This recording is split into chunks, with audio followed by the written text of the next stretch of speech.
শক্তির উৎস বৈদ্যুতিক, মেকানিক্যাল, জলবাহী, বায়ু সংক্রান্ত, রাসায়নিক বা অন্য দৈনন্দিন জীবনের একটি প্রয়োজনীয় অংশ এবং কর্মীদের জন্য ঝুঁকিপূর্ণ হতে পারে। টেস্টিং এবং কমিশনিং, মেশিন ও সরঞ্জাম সরবরাহ এবং রক্ষণাবেক্ষণের সময় অপ্রত্যাশিত প্রারম্ভ বা সঞ্চিত শক্তির মুক্তি হলে এর ফলে শ্রমিকদের মারাত্মক ক্ষতি বা মৃত্যু হতে পারে।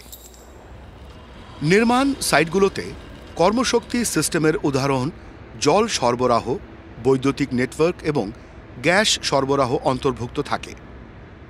কর্মচারী যে নিরাপদে রক্ষণাবেক্ষণের কাজ বা শক্তির উৎসগুলো ব্যবহার করতে পারবেন সেটি নিশ্চিত করার জন্যে আইসোলেশন পদ্ধতিগুলো তৈরি করা হয়েছে।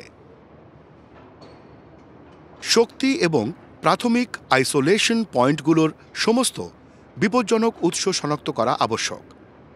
কোনো ব্যক্তির সেই সরঞ্জামে কাজ করার পূর্বে সমস্ত কর্মশক্তির কারখানা এবং সরঞ্জাম অবশ্যই আইসোলেট করা উচিত। কেবলমাত্র সেটি করার জন্যে প্রশিক্ষিত এবং অনুমোদিত ব্যক্তিদের আইসোলেটেড শক্তির উৎসগুলোতে কাজ করার অনুমতি রয়েছে। যদি অনুমতি থাকে এবং আপনি অনুমতির মধ্যে থাকা নিয়ন্ত্রণগুলো সম্বন্ধে সচেতন থাকেন, কেবলমাত্র তবেই একটি আইসোলেটেড সিস্টেমে কাজ করুন।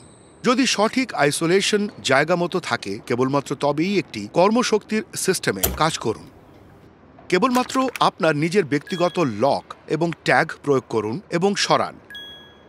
যদি আইসোলেশন যে সক্রিয় করা হয়েছে তা যাচাই করার জন্য একটি পরীক্ষা অর্থাৎ শূন্য কর্মশক্তি করা হয়, কেবলমাত্র তবেই আইসোলেটেড সিস্টেমে কাজ করুন। এটি নিশ্চিত করুন যে আইসোলেটেড করা যাবে না এমন একটি কর্মশক্তির সিস্টেমে কাজ করার সময় অতিরিক্ত সতর্কতা অনুসরণ করা হয়েছে। শ্রমিকদেরকে অবশ্যই এমন কোনো ঘটনার প্রতি তাদের সুপারভাইজারদের দৃষ্টি আকর্ষণ করতে হবে যেখানে আইসোলেশন, লক আউট এবং শূন্য শক্তি পরীক্ষা